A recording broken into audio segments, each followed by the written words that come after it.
പട്ടാമ്പി നഗരത്തിലെ റോഡ് തകർച്ചയ്ക്ക് പരിഹാരം കാണണമെന്ന് ആവശ്യപ്പെട്ട വ്യാപാരി വ്യവസായി ഏകോപന സമിതി പട്ടാമ്പി യൂണിറ്റിന്റെ നേതൃത്വത്തിൽ പ്രക്ഷോഭം സംഘടിപ്പിച്ചു. റോഡ് തകർച്ച കാരണം പട്ടാമ്പി ടൗണിൽ വലിയ ഗതാഗത കുരുക്കാണ് അനുഭവപ്പെടുന്നത്. പട്ടാമ്പി നഗരത്തിലെ റോഡ് തകർച്ചയ്ക്ക് പരിഹാരം കാണണമെന്നും അറ്റകുറ്റപ്പണി നടത്തണമെന്നും ആവശ്യപ്പെട്ടാണ് വ്യാപാരി വ്യവസായി ഏകോപന സമിതി പട്ടാമ്പി യൂണിറ്റിന്റെ നേതൃത്വത്തിൽ പ്രതിഷേധം നടത്തിയത്. കൽപ്പക സ്ട്രീറ്റ് ജംഗ്ഷനിലെ കുഴികളിൽ വ്യാപാരികൾ കൊടിനാട്ടി പ്രതിഷേധിച്ചു.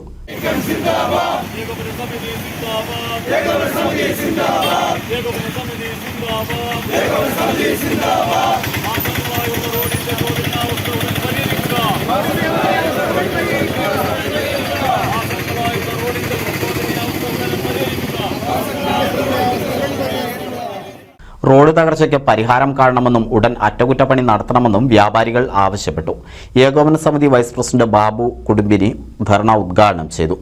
റോഡുകളുടെ ശോചനീയാവസ്ഥ മാസങ്ങളായി വളരെ മോശപ്പെട്ട അവസ്ഥയിലാണുള്ളത്.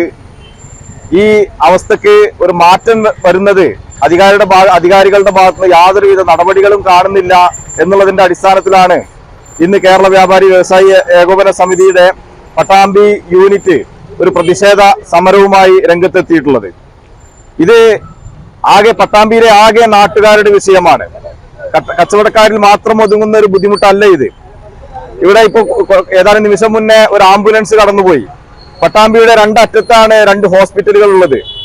ആ 2 ഹോസ്പിറ്റലും അതേപോലെ തന്നെ ഗവൺമെന്റ് താലൂക്ക് ഹോസ്പിറ്റൽ അടക്കമുള്ള പ്രദേശങ്ങളിലേക്ക് ഹോസ്പിറ്റലിലേക്കൊക്കെ രോഗികളെ ആംബുലൻസ് വഴിയും അല്ലാതെയും കൊണ്ടുപോകുന്ന റോഡുകളൊക്കെ തന്നെ വലിയ രീതിയിൽ ഗതാഗത കുരുക്കും ഈ കുഴികളും മൂലം വലിയ കഷ്ടതകളാണ് റോഡ് ഗതാഗതത്തിനായി ഉണ്ടായിക്കൊണ്ടിരിക്കുന്നത്.